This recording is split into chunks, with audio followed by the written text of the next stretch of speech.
और ये सबूत जब आप सुनेंगे, वो गांव का किसान सुनेगा तो वो रो पड़ेगा। वो कहेगा कि मेरे बेटे की शहादत इन्होंने 13 महीने क्यों छुपाई।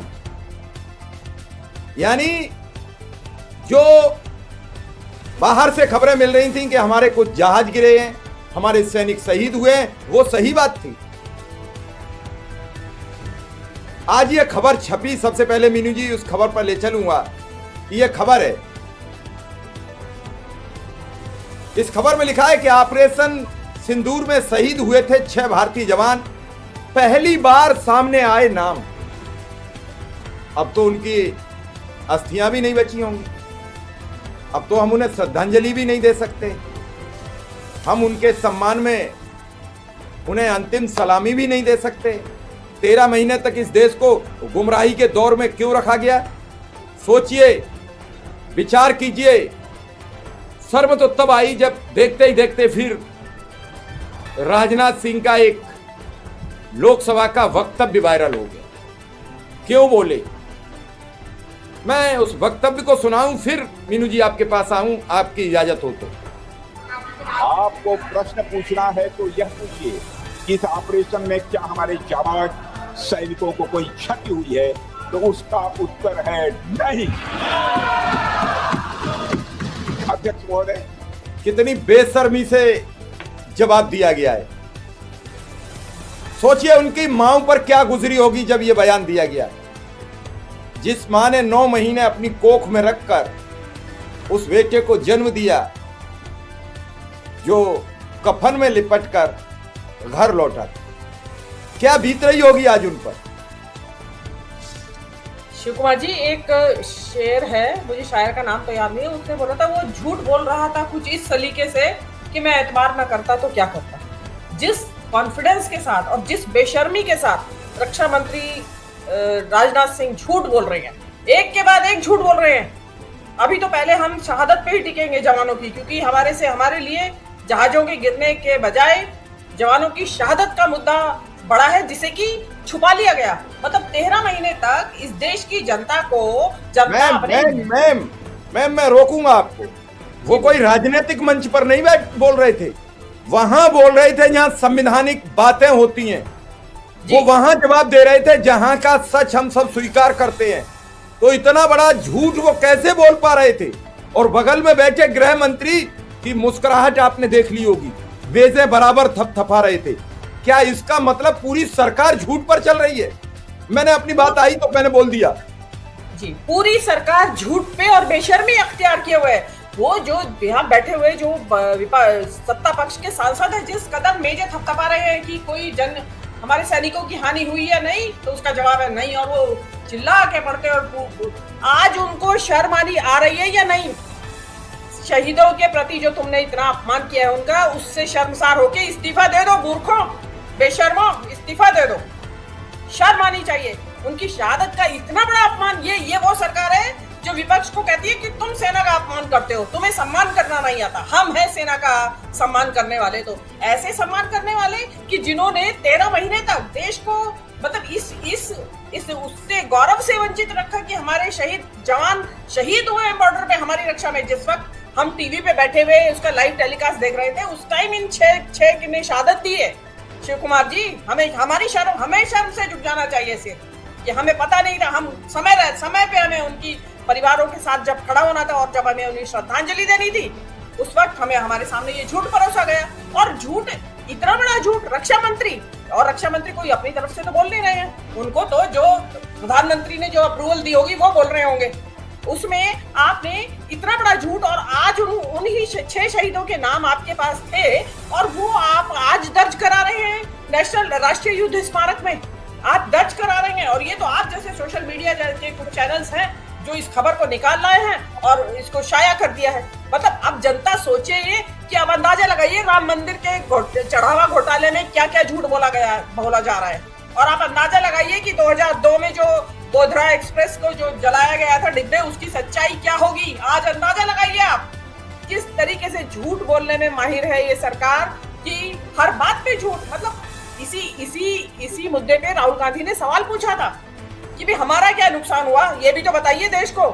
जो कि हमेशा से रवायत रही है कि जब भी ऐसे युद्ध हुए हैं शाम को ब्रीफिंग होती थी, ऑफिसर्स पुलिस के वो सेना के जो टॉप ऑफिसर्स थे वो बयान देते थे, वो बताते थे कि भाई हमारे ये नुकसान हमने पहुंचाया है दुश्मन को और हमें ये नुकसान हुआ है। लेकिन ये सरकार इस तरीके के झूठे मतलब पाखंड में झूठा अभिमान, फॉल्स प्राइड, झूठा घमंड, झूठा अहंकार कि हमें तो कुछ हुआ ही नहीं, हम ही ने नुकसान पहुंचाया, और जिसने नुकसान पहुंचाया वो सबको पता है। आपने आनंद फानंद में जो सीज फायर किया, ये खबर है कि जिस दिन इन्होंने पहला अटैक किया 6 तारीख की और 7 तारीख की दरमियानी रात को, उस दिन बहुत भारी नुकसान पहुंचा और उसी दिन हमारे जहाज गिरे थे, क्योंकि उन्होंने जो हमारे रफाल थे उनका सिग्नल जाम कर दिया था। पाकिस्तान जो है चाइनीज टेक्नोलॉजी, चाइना से सैटेलाइट से उनको लाइव लोकेशन मिल रही थी और उनको लाइव टेक्नोलॉजी सपोर्ट मिल रहा था। हमारे जो जहाज थे उनको उड़ने ही नहीं दिया गया, वो जाम हो गए, सिग्नल जाम हो गए उनके, और उन्होंने जाम सिग्नल होने पे पायलट कंफ्यूज हो गए और वो कहीं के कहीं उड़े और पाकिस्तान को मौका मिला। और उसके बाद आपको ध्यान होगा दर्शकों को कि 2 दिन ये जो हमारे जो सीडीएस है उन्होंने सिंगापुर में ये एडमिट किया कि हमने 2 दिन के लिए ऑपरेशन रोका। सिंगापुर में एडमिट कर रहे हैं हमारे सीडीएस चौहान साहब, वो कह रहे हैं कि 7 तारीख के बाद हमने ऑपरेशन रोका। आप सीज फायर करने क्यों गए? आप उस टाइम लाते आप पीओके वापस, वो मौका था आपका, आप कर लेते लाहौर पे कब्जा, आप कर लेते कराची पे कब्जा, लेकिन क्योंकि आपने 2 दिन ऑपरेशन रोका। और शिव कुमार जी झूठ कितना बोला जा रहा था, जिन 2 दिनों में ऑपरेशन रोका गया कोई हमारी तरफ से कोई अटैक नहीं था। उन 2 दिनों में भी लगातार जो सेना के ऑफिसर हैं वो प्रेस को ब्रीफिंग दे रहे थे कि आज ये हुआ, आज ये हुआ, आज ये हुआ, जबकि कुछ 2 दिन जो युद्ध रोका गया बीच में 7 से और 9 तारीख के बीच में, उस दौरान में युद्ध हो नहीं रहा था और सेना जो है हमें ब्रीफिंग दे रही थी, वो भी झूठ था शिव कुमार जी, वो भी झूठ था। और मैं इससे आगे का झूठ एक और बताती हूँ, एक वो तो बहुत ही बड़ा झूठ है। उस समय में कांग्रेस की एक स्पोक्सपर्सन मैम मेरे सामने ये 6 शहीद हैं, मैं इन्हें अपनी श्रद्धांजलि अर्पित करता हूँ, आपकी ओर से करता हूँ, प्रणाम करता हूँ इन्हें। ये भी किसी के लाडले थे, ये भी किसी के सुहाग थे, ये भी किसी के बाप थे। उन सब पर क्या बीती होगी जब आज ये सब बातें सुनी होंगी। हालांकि उन्हें सूचना तो तभी मिली होगी, लेकिन उन्हें मन महसूस कर रह गए होंगे कि सरकार हमारे नाम भी सार्वजनिक नहीं कर पाई। क्या फ़ायदा मिला इस देश को? हमने अपने प्राणों की आहुति दी और इस देश ने हमें 13 महीने गुमनामी में रखा। क्या सोच रही होंगी इनकी आत्माएं? मैम यहाँ मेरा आपसे एक बड़ा सवाल यह है, इतना बड़ा झूठ संसद में बोलकर राजनाथ की जैसे ही कल खबर आई और मोदी जी विदेश चले गए। जब कोई समस्या आती है, पहले राम मंदिर का मुद्दा आया तो मोदी जी विदेश चले गए। क्या देश की समस्याओं का सामना करने से इतना भयभीत है प्रधानमंत्री? समस्याओं का उनके पास हल नहीं है, उनके पास केवल एक समस्या का हल है, हिंदू मुसलमान की समस्या का, वो बखूबी निभा रहे हैं। उसके अलावा उनके पास किसी समस्या का हल नहीं है। उनसे समस्या क्रिएट करवा लो। उन्होंने जो ये क्रिएट करी है ये उन्हीं की क्रिएट करी हुई है। अरे कश्मीर में जब चप्पे चप्पे के ऊपर फौज तैनात है, वहाँ हिम्मत कैसे हुई पाकिस्तान के सो कॉल्ड अटैक की कि वो आके और आपके यहाँ अटैक कर जाए? मेरा तो एक सवाल और भी है शिव कुमार जी, जिस वक्त इनकी शहादत हुई जवानों की, इनके परिवारों को क्या कह के चुप कराया गया होगा? क्या धमकियां दी होंगी उनको? ये खबरदार जो जवान निकाली मुंह से, और अंदाजा लगाइए उनके घर में तिरंगे में लिपटे शव पहुंच रहे हैं। मेरा तो ये कहना है कि गांवों में भी तो पहुंचे होंगे शव, या गांव में आने ही नहीं दिए शवों को। मुझे तो ऐसा लगता है कि परिवारों को वहीं सेना के मुख्यालय पे बुला के कहा गया कि आ जाइए, यहीं होगा दाह संस्कार आपका, इनका जवानों का जो भी अंतिम संस्कार होगा। क्योंकि गांव में अगर शव पहुंचते तो जरूर बात निकलती। आज हर एक के हाथ में फोन है, वो गांवों में भी शवों को, मेरा मानना ऐसा है कि उन शवों को, शहीदों के शवों को गांवों में भी नहीं पहुंचने दिया गया। और ये इससे बड़ा खिलवाड़ शहीद की आत्मा के साथ, शहीद के परिवारों के जो दुख है उसका इससे बड़ा अपमान, उनकी शहादत का इससे बड़ा अपमान कोई नहीं हो सकता। एक और अपमान मैं आपके नजर में लाना चाहती हूँ। कांग्रेस की एक स्पोक्सपर्सन है, विंग कमांडर अनुमा आचार्य, जिस दौरान ये सिंदूर खत्म हो चुका था और एनालिसिस चल रहा था, तो उन्होंने डरते डरते बगैर नाम लिए एक वाकया सुनाया। उन्होंने कहा कि हमारे परिचितों में एक पायलट थे आर्मी में, वायुसेना में, बोले उनके यहाँ से उन पायलट की 13वीं की चिट्ठी हमारे घर आई तो हमने पूछा कि ये 13वीं कब हो गई उनकी, कब हुई मृत्यु? तो उन्होंने कहा कि ये उनकी मृत्यु एक हवाई सड़क दुर्घटना में हो गई। बोले हम समझ गए, उससे आगे सवाल पूछना हमने मुनासिब नहीं समझा। आप ये देखिए कि इवन जो अभी तो पायलटों की भी आएगी लिस्ट, मैं आपको, और क्यों आएगी लिस्ट, जब ये ऑपरेशन सिंदूर होके 10 तारीख के बाद एक पाकिस्तानी जर्नलिस्ट ने अपना यूट्यूब पे व्लॉग डाला, और जिसको चाहिए मैं उसको भेज दूंगी, उसने बाकायदा 5 पायलट्स के नाम लिए, फाइटर जेट में जो पायलट उड़ा रहे थे, उन पायलट्स के 5 पायलट्स के नाम लिए, उनका सर्विस नंबर बताया, उनका ओहदा बताया कि किस ओहदे पे वो थे। वो क्योंकि वो जहाज उड़ा रहे थे, जो ये वही जहाज थे जो कि जिनको की नुकसान पहुंचा था। उन्हीं के घायल पायलट अस्पतालों में दाखिल थे, और वो जर्नलिस्ट बाकायदा आर्मी के जो अस्पताल थे उनके बारे में डिटेल दी, उन्होंने नाम दिए कि कौन सा पायलट किस अस्पताल में दाखिल है।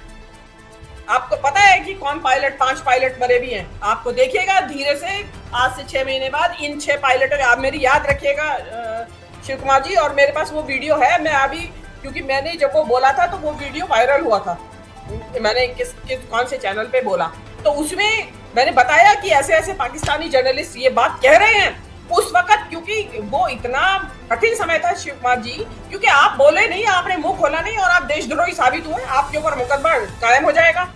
आज जो इन 6 परिवारों का आया, इन परिवारों के दुख को कौन इनकी दुख को जो कौन साझा करेगा? और क्या आपने जो शहादत का अपमान किया है, आपको तो शर्म से डूब मरना चाहिए, सरकार को इस्तीफा दे देना चाहिए। और मेरे को तो समझ में नहीं आ रहा है पब्लिक को इन झूठे, बेशर्मों, कपटी धूर्तों के ऊपर विश्वास क्यों है। इतना बड़ा झूठ आज तक नहीं बोला गया शिव कुमार जी, कि शहादत को ही छुपा गए। हर एक देश में, हर कंट्री में जहां भी इस तरह के नुकसान होते हैं, इवन जो पाकिस्तान है, उन्होंने अगले ही दिन, जब ये ऑपरेशन सिंदूर का पहला दिन था और हमारे जहाजों को नुकसान पहुंचा था उस टाइम उन्होंने अगले ही दिन उनके जो वो थे, कर्नल थे या उस रैंक के कोई, औरंगजेब थे उनका नाम ऑफिसर का, उन्होंने बाकायदा इंटरनेशनल प्रेस को बुला के उन्होंने बाकायदा ब्रीफिंग दी, अपना नुकसान बताया, और ये बताया कि हमने क्या क्या नुकसान इंडिया को पहुंचाया। हमारी तरफ से ऐसी ब्रीफिंग नहीं थी, और जो ब्रीफिंग हो रही थी वो सरासर झूठ था शिव कुमार जी, झूठ था। 2 दिन जब आपने ऑपरेशन रोक के रखा, तो वो आपका 2 दिन क्या कर रहे थे आप? इट मीन्स वही वो समय था जो हवाई जहाज गिरे थे। आपको जिस दिन हवाई जहाज गिरे उसके अगले ही दिन एक क्लैश रिपोर्ट करके एक एक्स पे एक साइट है, क्लैश रिपोर्ट, उसमें आया कि भटिंडा में एक रफाल गिरा है, और ये उसका नंबर है, उसका पंख जो गिरा था उस पे नंबर रहता है, वो आया। और इंटरनेशनल प्रेस में रिपोर्ट आई, कहीं 4 बताया, कहीं 6 बताया।